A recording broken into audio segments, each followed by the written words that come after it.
pengertian ras menurut beberapa ahli. Surjono Sukanto. Ras adalah: pertama, suatu kelas populasi yang didasarkan pada kriteria genetik.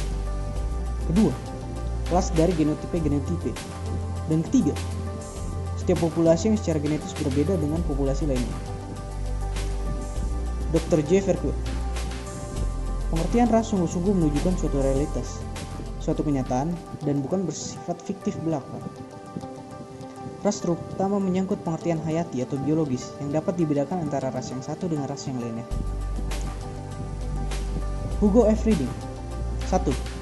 Kelompok penduduk yang didasarkan pada kriteria genetika. 2. Setiap penduduk yang berbeda secara genetika dari yang lainnya. 3. Kelompok yang terdiri dari genotypes. 4. Para individu, terlepas dari lokasi, yang genotipnya merupakan satu kelompok tersendiri. Pengertian rasisme. Rasisme adalah suatu gagasan yang mengatakan bahwa ciri-ciri jasmania menentukan hal kepribadian, intelek, budaya, atau gabungan dari itu semua, serta menimbulkan superioritas dari ras tertentu terhadap yang lain. Pemikiran secara rasisme mempengaruhi dasar-dasar secara alami tentang pemikiran dan tindakan untuk memberikan perlakuan yang berbeda pada setiap anggota sebuah ras yang berbeda dengan ras yang lain.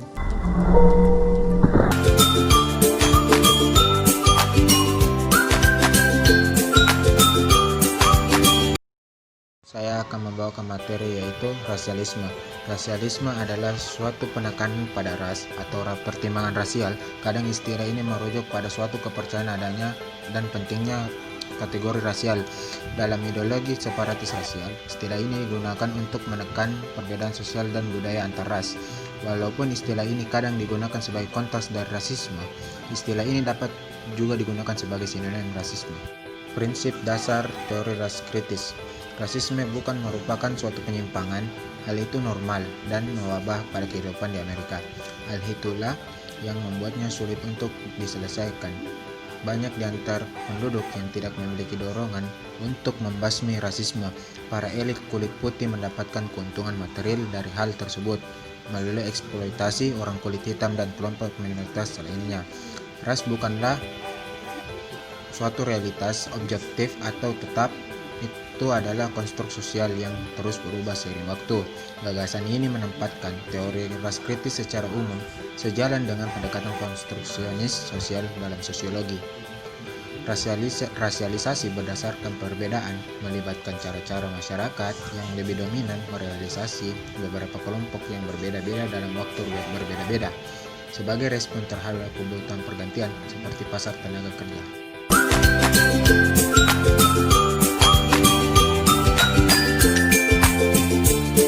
Perkenalkan, nama saya Rahmat. Di sini saya akan menjelaskan tentang karakteristik teori kritis tentang ras dan rasisme.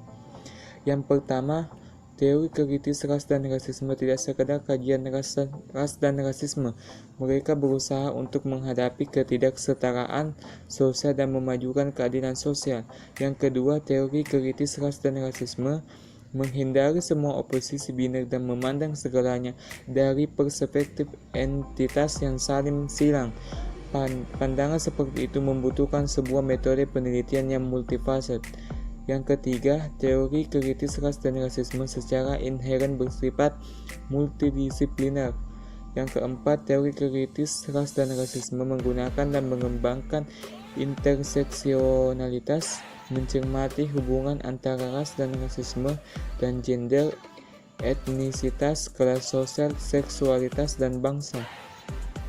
Yang kelima, teori kritis ras dan rasisme semakin ditarik kepada analisis materialis ekonomi politik atas ras dan rasisme, dan juga pada bagaimana ras dan rasisme terkait dengan globalisasi. Yang keenam, struktur kekuasaan semakin menduduki posisi sentral dalam teori kritis ras dan rasisme.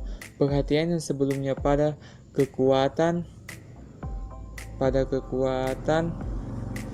kesejahteraan sosial Amerika dan sistem hukum kriminal telah diperluas pada topik-topik Materi selanjutnya yang saya akan bahas adalah persamaan dan perbedaan teori kritis tentang ras dan rasisme dengan teori ras kritis. Persamaannya yaitu untuk berurusan dengan ketidakadilan sosial, pengurangan atau penghapusan ketidakadilan sosial, dan fokus yang kuat pada interseksionalitas. Perbedaannya, teori kritis ras dan rasisme lebih banyak berakar dalam ilmu sosial, termasuk sosiologi, daripada teori ras kritis yang memiliki dasar dalam kesejahteraan, hukum, dan aktivisme. Perbedaan itu membuat teori kritis dan rasisme sensitif terhadap dan melibatkan mereka dalam berbagai isu terbaru dalam teori seperti hubungan antara ras dan rasisme dan struktur agensi ekonomi, politik, dan globalisasi. Terima kasih.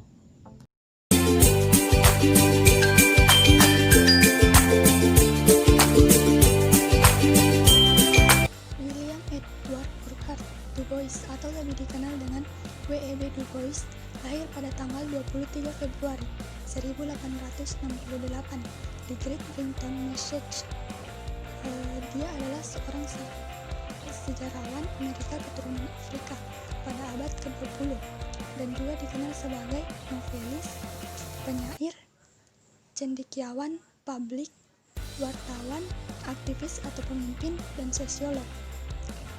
Di dalam sosiologi, reputasi Du Bois banyak didasarkan pada studi empirisnya The Philadelphia Negro pada tahun 1899 sampai pada tahun 1996. Studi pada distrik kota ketujuh di Philadelphia tersebut dilakukan sendiri oleh Du Bois, dan meskipun dia memakai banyak metode, studi itu dikenal paling baik sebagai etnografi perintis. Salah satu dari ide teoritisnya yang paling dikenal ialah field atau kudung yang menciptakan pemisahan atau rintangan yang jelas antara orang-orang Amerika keturunan Afrika dan orang kulit putih. Gambarannya mengenai kudung bukan tembok, tetapi lebih tepat berupa bahan tipis yang berpori-pori. Melaluinya, masing-masing ras dapat melihat satu sama lain, tetapi kudung itu juga berfungsi untuk memisahkan ras-ras itu. Ide-ide teoritis kuncinya yang lain ialah double consciousness atau kesadaran ganda, suatu perasaan akan keduaan atau two-ness, atau suatu perasaan di kalangan orang Amerika keturunan Afrika melihat dan mengukur dirinya melalui orang lain atau mata orang